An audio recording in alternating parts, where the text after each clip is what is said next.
ಈ ಒಂದು ಭಯೋತ್ಪಾದನೆಯ ವಿರುದ್ಧವಾಗಿ ವಿಶೇಷವಾಗಿ ಪಹಲ್ಗಾಮ್ ಘಟನೆಯ ನಂತರ ಒಂದು ದೊಡ್ಡದಾದಂಥ ಪ್ರತಿಕ್ರಿಯೆ, ಬಲವಾದ ಪ್ರತಿಕ್ರಿಯೆ, ಮರೀಲಿಕ್ಕಾಗಲಾರದಂಥ ಒಂದು ಪ್ರತಿಕ್ರಿಯೆಯನ್ನು ಪಾಕಿಸ್ತಾನಕ್ಕೆ ಕೊಟ್ಟಿದೆ. ಅದರಲ್ಲಿ ನಮ್ಮ ಸೈನ್ಯದ ದೃಢತೆ, ಧೈರ್ಯ ಮತ್ತು ಬಲಿದಾನಕ್ಕೆ ಸಿದ್ಧವಾದಂಥ ಮನಸ್ಥಿತಿ, ಸುಪ್ರೀಂ ಸ್ಯಾಕ್ರಿಫೈಸ್, ಎಲ್ಲ ತ್ಯಾಗಕ್ಕೂ ಆಗಿರುವಂಥ ಒಂದು ಬದ್ಧತೆ, ಇದರ ಕಾರಣದಿಂದ ಅತ್ಯಂತ ಯಶಸ್ವಿಯಾಗಿ ಪಹಲ್ಗಾಮ್ದಲ್ಲಿ ಏನು ಘಟನೆ ನಡೆದಿತ್ತು ಮತ್ತು ಅದಕ್ಕಿಂತ ಮೊದಲು ಕೆಲವು ಸಣ್ಣ ಪುಟ್ಟ ಘಟನೆಗಳು ನಡೆದಿದ್ದು, ಅದರ ವಿರುದ್ಧವಾಗಿ ಭಾರತ ಒಂದು ಪ್ರತಿಕ್ರಿಯೆ ಕೊಟ್ಟಿದೆ ಮತ್ತು ಭಾಳ ದೊಡ್ಡ ಪ್ರಮಾಣದಲ್ಲಿ ಪಾಕಿಸ್ತಾನದಲ್ಲಿದ್ದಂಥ ಟೆರರಿಸ್ಟ್ ಹೈಡೌಟ್ಗಳು ಅಂದರೆ ಭಯೋತ್ಪಾದಕರ ಅಡಗುತಾಣಗಳು, ಭಯೋತ್ಪಾದಕ ಟ್ರೈನಿಂಗ್ ಕ್ಯಾಂಪು, ಭಯೋತ್ಪಾದಕರ ವಸತಿ ಗೃಹಗಳು, ಇವುಗಳನ್ನೆಲ್ಲ ಅತ್ಯಂತ ಟಾರ್ಗೆಟೆಡ್ ಆಗಿ ನಮ್ಮ ಸೈನಿಕರು ನಾಶ ಮಾಡಿದ್ದಾರೆ. ಒಂದು ಬಲವಾದ ಪೆಟ್ಟು ಪಾಕಿಸ್ತಾನಕ್ಕೆ ಇವತ್ತು ಕೊಡಲಾಗಿದೆ. ಪಾಕಿಸ್ತಾನದ ಮೂಲಕವೇ ಈ ಟೆರರಿಸ್ಟ್ ಆ್ಯಕ್ಟ್ಗಳು ನಡೀತಾ ಇದ್ದಿದ್ದು ಅನ್ನೋದು, ಟೆರರಿಸ್ಟ್ಗಳು ಸತ್ತಾಗ, ಟೆರರಿಸ್ಟ್ಗಳ ನಮ್ಮ ದಾಳಿಯಲ್ಲಿ ಸತ್ತಾಗ ಅವರ ಅಂತ್ಯಕ್ರಿಯೆಗೆ, ಅಂತ್ಯ ಸಂಸ್ಕಾರಕ್ಕೆ ಸ್ವತಃ ಪಾಕಿಸ್ತಾನಿ ಮಿಲಿಟರಿ ಅಧಿಕಾರಿಗಳು, ಪಾಕಿಸ್ತಾನಿ ರಾಜಕೀಯ ನಾಯಕರು ಬಂದಿರೋದು ನೋಡಿದ್ರೆ ಯಾವ ರೀತಿ ಪಾಕಿಸ್ತಾನ ಮತ್ತು ಭಯೋತ್ಪಾದಕರು ಒಟ್ಟಿಗಿದ್ದಾರೆ ಅನ್ನೋದು ಭಾಳ ಸ್ಪಷ್ಟ ಆಗ್ತದೆ. ಹಾಗಾಗಿ ವಿಶ್ವದ ಬಹುತೇಕ ರಾಷ್ಟ್ರಗಳ ಬೆಂಬಲವನ್ನು ನಾವು, ನೈತಿಕ ಬೆಂಬಲವನ್ನು ಪಡೆದು ಪ್ರಥಮ ಬಾರಿಗೆ ಇದಕ್ಕಿಂತ ಭಾಳ ದೊಡ್ಡದಾದಂಥ ಘಟನೆಗಳು ನಡೆದಾಗೂ ಸಹಿತ ಈ ಹಿಂದೆ ಪ್ರತಿಕ್ರಿಯೆ ತೋರಿರಲಿಲ್ಲ. ಆದರೆ ರಾಜಕೀಯ ಇಚ್ಛಾಶಕ್ತಿ ಮತ್ತು ಸೈನ್ಯದ ಒಂದು ಧೈರ್ಯಶಾಲಿ ಪ್ರವೃತ್ತಿಯಿಂದ ಮತ್ತು ನಮ್ಮ ಪೂರಾ ಮಿಲಿಟರಿ ಪಡೆ, ಡಿಫೆನ್ಸ್ ಪಡೆ ಆಧುನೀಕರಣಗೊಂಡಂಥ ಪರಿಣಾಮವಾಗಿ ಇವತ್ತು ಸರಿಯಾದಂಥ ಒಂದು ರಿಪ್ಲೈಯನ್ನು, ಉತ್ತರವನ್ನು ಭಾರತಕ್ಕೆ ಕೊಡಲಿಕ್ಕೆ ಸಾಧ್ಯ ಆಗಿದೆ. ಅದಕ್ಕೆ ಆ ಸೈನಿಕರಿಗೆ ಅವರ ಮನೋಬಲವನ್ನು, ಬೆಂಬಲವಾಗಿ ಅವರ ಮನೋಬಲವನ್ನು ಹೆಚ್ಚಿಸಲಿಕ್ಕೆ ನಗರದ ನಾಗರಿಕರು, ಜಿಲ್ಲೆಯ ನಾಗರಿಕರು ಒಟ್ಟಿಗೆ ಸೇರಿ ಇವತ್ತು ಈ ತಿರಂಗ ಯಾತ್ರವನ್ನು ಮಾಡಿ ಸೈನಿಕರೊಂದಿಗೆ ನಾವಿದ್ದೇವೆ, ನೀವು ಮುನ್ನುಗ್ಗಿ ಹೋರಾಟ ಮಾಡಿರಿ, ನಾವು ನಿಮ್ಮ ಜೊತೆಗಿದ್ದೇನು ಅಂತ ಸಂದೇಶ ಕೊಡಲಿಕ್ಕೆ ಈ ಕಾರ್ಯಕ್ರಮ.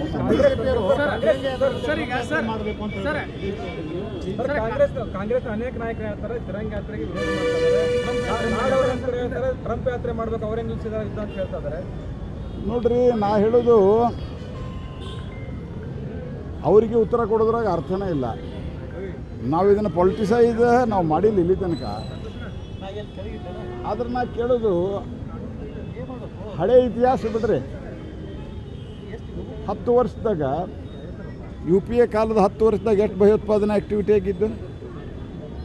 ಯಾಕೆ ಕ್ರಮ ತೆಗೆದುಕೊಳ್ಳಿಲ್ಲ? ಮತ್ತು ಕಾಂಗ್ರೆಸ್ ಪಾರ್ಟಿಯೊಳಗೆ ನಾ ಹೇಳೋದು, ಮೊದಲ ನಿಮ್ಮ ಪಾರ್ಟಿಯೊಳಗೆ ಏನು ಹೇಳ್ಬೇಕಂತ ತೀರ್ಮಾನ ಮಾಡಿ ಬಂದರೆ ಹೊರಗೆ ಹೇಳ್ರಿ. ಚಿದಂಬರಂ ಆರ್ಟಿಕಲ್ ಬರೀತಾರೆ, ಭಾಳ ಕರೆಕ್ಟ್ ಆದ ನಿರ್ಣಯ ಸರ್ಕಾರ ತೆಗೆದುಕೊಂಡಿದೆ. ಚಿದಂಬರಂ ಆರ್ಟಿಕಲ್ ನಿಮ್ಗೆ ಬೇಕಾದ್ರೆ ಕಳಿಸ್ಕೊಡ್ತೀನಿ ನಾನು, ಪತ್ರಿಕೆಯೊಳಗೆ ಆರ್ಟಿಕಲ್. ಶಶಿ ತರೂರವರು ಭಾಳ, ಅವರು UNOದಲ್ಲಿ ಇದ್ದರು, UNOದಲ್ಲಿ ಪ್ರಮುಖ ಪದಾಧಿಕಾರಿಯಾಗಿದ್ದರು. ಅವರು ಸೆಕ್ರೆಟರಿ ಜನರಲ್ಗೂ ಸ್ಪರ್ಧೆ ಮಾಡಿದ್ರು. ಅವ್ರು ಹೇಳ್ತಾರೆ ಸರ್ಕಾರ ಅತ್ಯಂತ ಯೋಗ್ಯವಾದಂಥ ಕ್ರಮ ತೆಗೆದುಕೊಂಡಿದೆ. ಮತ್ತು ಇಲ್ಲೇ RV ದೇಶಪಾಂಡೆ ಅವರೆಲ್ಲ ಹೇಳ್ತಾರೆ. ಇನ್ನೊಬ್ರು ಹೇಳ್ತಾರೆ, ಯಾರ್ಯಾರೋ ಏನೇನೋ ಮಾತಾಡ್ತಾರೆ. ಒಬ್ಬರು ವಿಮಾನ ಹಾರಿಸಿದ್ರಂತಾರೆ, ಇನ್ನೊಬ್ರು ಇಲ್ಲಿ ನಮ್ಮ ಜಿಲ್ಲಾ ಉಸ್ತುವಾರಿ ಸಚಿವರಿಗಂತೂ ಅವ್ರಿಗೆ ನಾರ್ಕೋಸಿಟಿಕ್ ಪರ್ಸನಾಲಿಟಿ ಅಂತ ಒಂದು ಸೈಕಲಾಜಿಕಲ್ ಒಳಗೆ ಒಂದು ಮಾತದ, ಅದನ್ನು ಭಯಂಕರ ದೊಡ್ಡವ ಅನ್ನೋ ಭ್ರಮೆಯೊಳಗಿರ್ತಾರೆ. ಹಿಂಗಾಗಿ ಪ್ರಧಾನಮಂತ್ರಿ ಟ್ರಂಪು ಹಿಂಗೆ ಮಾತಾಡಿದ್ರೆ ನಾ ಭಾಳ ದೊಡ್ಡವ ತೋರಿಸ್ಬೇಕಲ್ಲ ಮಂದಿಗೆ, ಆ ಒಂದು ಫೋಬಿಯಾದಿಂದ ಬಳಲ್ತಾ ಇದ್ದಾರೆ. ಹಂಗಾಗಿ ನೋಡಿರಿ, ಅವರು ರಾಜ್ಯದ ಬಗ್ಗೆ, ಜಿಲ್ಲೆ ಅಭಿವೃದ್ಧಿ ಬಗ್ಗೆ, ತಮ್ಮ ಇಲಾಖೆಯಲ್ಲಿ ನಡೆದ ಭ್ರಷ್ಟಾಚಾರದ ಬಗ್ಗೆ ಒಮ್ಮೆ ಮಾತಾಡಲ್ಲ. ಸೀರಿಯಸ್ ಆರೋಪ ಬಂದಾವ ಅವ್ರ ಇಲಾಖೆ ಬಗ್ಗೆ, ಅದ್ರ ಬಗ್ಗೆ ಎಂದೂ ಮಾತಾಡಲ್ಲ. ಫಸ್ಟ್ ಬಂದ ಕೂಡಲೇ ಮೋದಿ ಅಂತಾರೆ. ಆಮೇಲೆ ಪತ್ರಕರ್ತರಿಗೆ ನೀವು ಬಿ ಜೆ ಪಿಗೆ, ಈಗ ನೀವು ನನ್ನ ಪ್ರಶ್ನೆ ಕೇಳಿದರೆ ನೀವು ಕಾಂಗ್ರೆಸ್ ಕಾರ್ಯಕರ್ತರಂದ್ರೆ ನಾನು ಬಿ ಜೆ ಪಿ ಕಾರ್ಯಕರ್ತರು ನೀವು ಅಂತ ಹಂಗಿಸ್ತಾರೆ. ಹೀಗಾಗಿ ಅವ್ರಿಗೊಂದು ಫೋಬಿಯಾದಾಗಿದ್ದಾರೆ ಅವ್ರು. ನಾನು ದೊಡ್ಡವ್ರ ಬಗ್ಗೆ ಮಾತಾಡಿದರೆ ನಾನು ಭಾಳ ದೊಡ್ಡವ ಆಗ್ತೇನೆ ಅಂತ. ಹೀಗಾಗಿ ಅವ್ರ ಪ್ರತಿಕ್ರಿಯೆ ಕೊಡೋದು ನನಗೆ ಇಚ್ಛೆ ಇಲ್ಲ.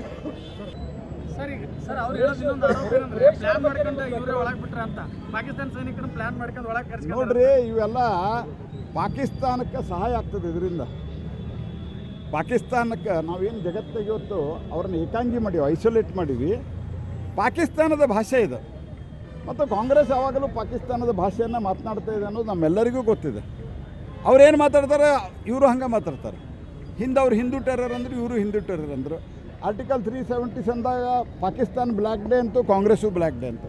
ಇವತ್ತು ಹಿಂಗೆ ಕೆಲವ್ರು ಮಾತನಾಡ್ತಾ ಇದ್ದಾರೆ. ಕಾಂಗ್ರೆಸ್ ಅವ್ರನ್ನ ತಹಬಂದಿಗೆ ಇಟ್ಕೋಬೇಕು. ಕುರೇಶ್ ಅವ್ರ ಬಗ್ಗೆ ಕೆಲವೊಬ್ಬರು ನಿಮ್ಮವರು ಕಮೆಂಟ್ಸ್ಗಳು ನೋಡ್ರಿ, ಅದ್ರ ಬಗ್ಗೆ ಈಗಾಗಲೇ ಆ್ಯಕ್ಷನ್ ತೊಗೊಂಡು ನಮ್ಮ ಪಾರ್ಟಿ ಅವರಿಗೆ ಕಟ್ಟುನಿಟ್ಟಾಗಿ ಅಲ್ಲಿನ ಮುಖ್ಯಮಂತ್ರಿ ಅಧ್ಯಕ್ಷರು ಏನು ಹೇಳ್ಬೇಕು ಹೇಳಿದ್ದಾರೆ ಅದ್ರ ಬಗ್ಗೆ, ಮತ್ತು ಕೋರ್ಟು ಗಮನಕ್ಕೆ ತೆಗೆದುಕೊಂಡಿದೆ. ಹೀಗಾಗಿ ನನಗೇನು ಜಾಸ್ತಿ ಈ ಒಂದು ಭಯೋತ್ಪಾದನೆಯ ವಿರುದ್ಧವಾಗಿ, ವಿಶೇಷವಾಗಿ ಪಹಲ್ಗಾಮ್ ಘಟನೆಯ ನಂತರ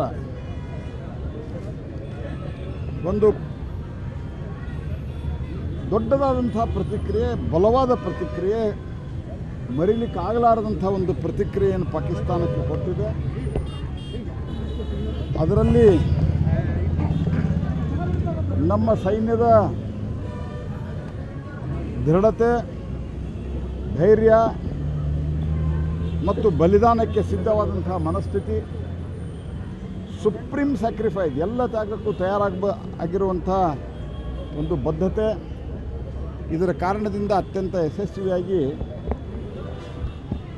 ಪಹಲ್ಗಾಮ್ದಲ್ಲಿ ಏನು ಘಟನೆ ನಡೆದಿತ್ತು ಮತ್ತು ಅದಕ್ಕಿಂತ ಮೊದಲು ಕೆಲವು ಸಣ್ಣ ಪುಟ್ಟ ಘಟನೆಗಳು ನಡೆದಿದ್ದು, ಅದರ ವಿರುದ್ಧವಾಗಿ ಭಾರತ ಒಂದು ಪ್ರತಿಕ್ರಿಯೆ ಕೊಟ್ಟಿದೆ. ಮತ್ತು ಭಾಳ ದೊಡ್ಡ ಪ್ರಮಾಣದಲ್ಲಿ ಪಾಕಿಸ್ತಾನದಲ್ಲಿದ್ದಂಥ ಟೆರರಿಸ್ಟ್ ಹೈಡೌಟ್ಗಳು ಅಂದರೆ ಭಯೋತ್ಪಾದಕರ ಅಡಗುತಾಣಗಳು, ಭಯೋತ್ಪಾದಕ ಟ್ರೈನಿಂಗ್ ಕ್ಯಾಂಟು, ಭಯೋತ್ಪಾದಕರ ವಸತಿ ಗೃಹಗಳು, ಇವುಗಳನ್ನೆಲ್ಲ ಅತ್ಯಂತ ಟಾರ್ಗೆಟೆಡ್ ಆಗಿ ನಮ್ಮ ಸೈನಿಕರು ನಾಶ ಮಾಡಿದ್ದಾರೆ. ಒಂದು ಬಲವಾದ ಪೆಟ್ಟು ಪಾಕಿಸ್ತಾನಕ್ಕೆ ಇವತ್ತು ಕೊಡಲಾಗಿದೆ. ಪಾಕಿಸ್ತಾನದ ಮೂಲಕವೇ ಈ ಟೆರರಿಸ್ಟ್ ಆ್ಯಕ್ಟ್ಗಳು ನಡೀತಾ ಇದ್ದಿದ್ದು ಅನ್ನೋದು, ಟೆರರಿಸ್ಟ್ಗಳು ಸತ್ತಾಗ, ಟೆರರಿಸ್ಟ್ಗಳ ನಮ್ಮ ದಾಳಿಯಲ್ಲಿ ಸತ್ತಾಗ ಅವರ ಅಂತ್ಯಕ್ರಿಯೆಗೆ, ಅಂತ್ಯ ಸಂಸ್ಕಾರಕ್ಕೆ ಸ್ವತಃ ಪಾಕಿಸ್ತಾನಿ ಮಿಲಿಟರಿ ಅಧಿಕಾರಿಗಳು, ಪಾಕಿಸ್ತಾನಿ ರಾಜಕೀಯ ನಾಯಕರು ಬಂದಿರೋದು ನೋಡಿದ್ರೆ ಯಾವ ರೀತಿ ಪಾಕಿಸ್ತಾನ ಮತ್ತು ಭಯೋತ್ಪಾದಕರು ಒಟ್ಟಿಗಿದ್ದಾರೆ ಅನ್ನೋದು ಭಾಳ ಸ್ಪಷ್ಟ ಆಗ್ತದೆ. ಹಾಗಾಗಿ ವಿಶ್ವದ ಬಹುತೇಕ ರಾಷ್ಟ್ರಗಳ ಬೆಂಬಲವನ್ನು ನಾವು, ನೈತಿಕ ಬೆಂಬಲವನ್ನು ಪಡೆದು ಪ್ರಥಮ ಬಾರಿಗೆ ಇದಕ್ಕಿಂತ ಭಾಳ ದೊಡ್ಡದಾದಂಥ ಘಟನೆಗಳು ನಡೆದಾಗೂ ಸಹಿತ ಈ ಹಿಂದೆ ಪ್ರತಿಕ್ರಿಯೆ ತೋರಿರಲಿಲ್ಲ. ಆದರೆ ರಾಜಕೀಯ ಇಚ್ಛಾಶಕ್ತಿ ಮತ್ತು ಸೈನ್ಯದ ಒಂದು ಧೈರ್ಯಶಾಲಿ ಪ್ರವೃತ್ತಿಯಿಂದ ಮತ್ತು ನಮ್ಮ ಪೂರಾ ಮಿಲಿಟ್ರಿ ಪಡೆ, ಡಿಫೆನ್ಸ್ ಪಡೆ ಆಧುನೀಕರಣಗೊಂಡಂಥ ಪರಿಣಾಮವಾಗಿ ಇವತ್ತು ಸರಿಯಾದಂಥ ಒಂದು ರಿಪ್ಲೈಯನ್ನು, ಉತ್ತರವನ್ನು ಭಾರತಕ್ಕೆ ಕೊಡಲಿಕ್ಕೆ ಸಾಧ್ಯ ಆಗಿದೆ. ಅದಕ್ಕೆ ಆ ಸೈನಿಕರಿಗೆ ಅವರ ಮನೋಬಲವನ್ನು, ಬೆಂಬಲವಾಗಿ ಅವರ ಮನೋಬಲವನ್ನು ಹೆಚ್ಚಿಸಲಿಕ್ಕೆ ನಗರದ ನಾಗರಿಕರು, ಜಿಲ್ಲೆಯ ನಾಗರಿಕರು ಒಟ್ಟಿಗೆ ಸೇರಿ ಇವತ್ತು ಈ ತಿರಂಗ ಯಾತ್ರವನ್ನು ಮಾಡಿ ಸೈನಿಕರೊಂದಿಗೆ ನಾವಿದ್ದೇವೆ. ನೀವು ಮುನ್ನುಗ್ಗಿ ಹೋರಾಟ ಮಾಡಿರಿ, ನಾವು ನಿಮ್ಮ ಜೊತೆಗಿದ್ದೇನು ಅಂತ ಸಂದೇಶ ಕೊಡಲಿಕ್ಕೆ ಈ ಕಾರ್ಯಕ್ರಮ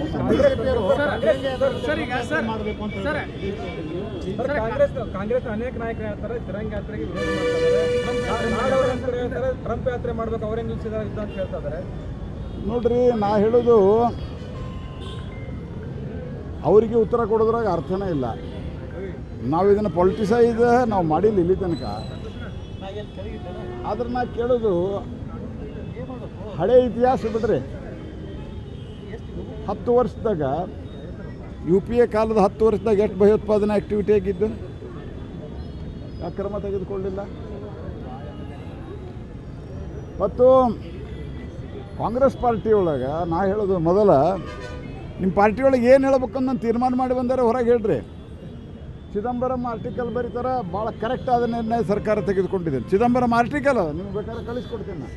ಪತ್ರಿಕೆಯೊಳಗೆ ಆರ್ಟಿಕಲ್ ಶಶಿ ತರೂರ್ ಅವರು ಭಾಳ ಅವರು UNOದಲ್ಲಿ ಇದ್ದರು, UNOದಲ್ಲಿ ಪ್ರಮುಖ ಪದಾಧಿಕಾರಿ ಆಗಿದ್ದರು. ಅವರು ಸೆಕ್ರೆಟರಿ ಜನರಲ್ಗೂ ಸ್ಪರ್ಧೆ ಮಾಡಿದ್ರು. ಅವ್ರು ಹೇಳ್ತಾರೆ ಸರ್ಕಾರ ಅತ್ಯಂತ ಯೋಗ್ಯವಾದಂಥ ಕ್ರಮ ತೆಗೆದುಕೊಂಡಿದೆ.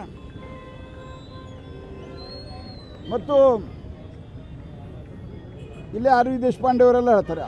ಇನ್ನೊಬ್ರು ಹೇಳ್ತಾರೆ, ಯಾರ್ಯಾರೋ ಏನೇನೋ ಮಾತಾಡ್ತಾರೆ. ಒಬ್ಬರು ವಿಮಾನ ಹಾರಿಸಿದ್ರಂತಾರೆ, ಒಬ್ಬರು ಇನ್ನೊಬ್ರು ಇಲ್ಲಿ ನಮ್ಮ ಜಿಲ್ಲಾ ಉಸ್ತುವಾರಿ ಸಚಿವರಿಗಂತೂ ಅವ್ರಿಗೆ ನಾರ್ಕೋಸಿಟಿಕ್ ಪರ್ಸನಾಲಿಟಿ ಅಂತ ಒಂದು ಸೈಕಲಾಜಿಕಲ್ ಒಂದು ಮಾತದ. ಅದನ್ನು ಭಯಂಕರ ದೊಡ್ಡವ ಅನ್ನೋ ಭ್ರಮೆಯೊಳಗಿರ್ತಾರೆ. ಹಿಂಗಾಗಿ ಪ್ರಧಾನಮಂತ್ರಿ ಟ್ರಂಪು ಹಿಂಗೆ ಮಾತಾಡಿದ್ರೆ ನಾ ಭಾಳ ದೊಡ್ಡವ ತೋರಿಸ್ಬೇಕಲ್ಲ ಮಂದಿಗೆ.